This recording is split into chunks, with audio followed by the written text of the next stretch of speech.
তো আলহামদুলিল্লাহ আজকে যেহেতু বৃষ্টি হচ্ছে বা বৃষ্টির সিজন চলে এসেছে, তো সে কারণে গরুগুলোকে আর সেভাবে গোসল দিলাম না আমি। তো বৃষ্টি হচ্ছে তো এখন যদি এদেরকে গোসল দেয়, যেহেতু বাইরে ঠান্ডা একটা পরিবেশ রয়েছে, তো এখন গোসল দিলে হয়তো ওদের ঠান্ডা লাগতে পারে বা মধ্যে সর্দি আসতে পারে, ঠিক আছে। তো সেই কারণে আমরা আজকে ওদেরকে গোসল দিব না, আমাদের পোলটটা শুধু পরিষ্কার করার জন্যই পোলটটা পরিষ্কার করানো একটা কারণ রয়েছে। কারণ পোলট যেহেতু নোংরা থাকার কারণে অনেক ধরনের পোকামাকড় মাছি আসে, সেজন্য আপনি যদি গরু গোসল নাও দিতে পারেন, যারা খামারে আছে তাদের জন্য আপনি যদি গরু গোসল নাও দিতে পারেন, তাহলে যে পোলট রয়েছে বা নিচে রয়েছে এটা পরিষ্কার করে রাখবেন। এর জন্য গরুর অসুখ হয় বা রোগ ব্যাধি হয়। আর আপনার গোয়াল যত পরিমাণে কি বলা যায়, গোয়াল যত পরিমাণ পরিষ্কার থাকবে তবে আপনার আমাদের গরুগুলো দ্রুতভাবে ভালো এবং স্বাবলম্বী হয়ে যাবে, ঠিক আছে।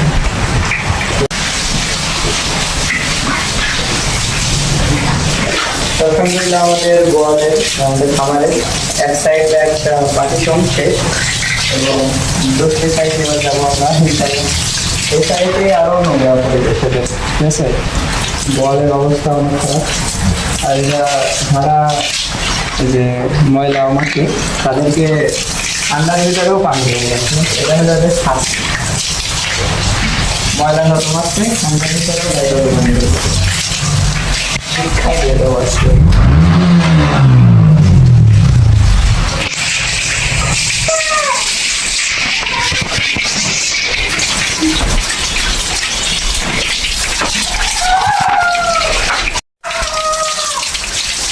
যেহেতু বৃষ্টির দিন, তো বেশি গোসল দেবো না আমরা, জাস্ট যে জায়গায় ময়লা আছে ওগুলো আমরা ধরে দেবো। তো বৃষ্টির সময় তো বেশি ভিজালে সমস্যা হতে পারে এবং আমাদের সর্দি আসতে পারে, জ্বরে সর্দি আসতে পারে। সেজন্য আমরা যে জায়গায় ময়লা আছে জাস্ট সেই জায়গায় দেবো ইনশাল্লাহ। আলহামদুলিল্লাহ আমাদের গোয়াল বা খামার খাওয়ানো শেষ, সব ক্লিয়ার। তো সবাই আমাদের জন্য দোয়া করবেন, আল্লাহ তাআলা যেন আমাদের খামারে বারাকা দান করে। তো সবাই দোয়া করবেন আর ভালো থাকবেন। আসসালামু আলাইকুম।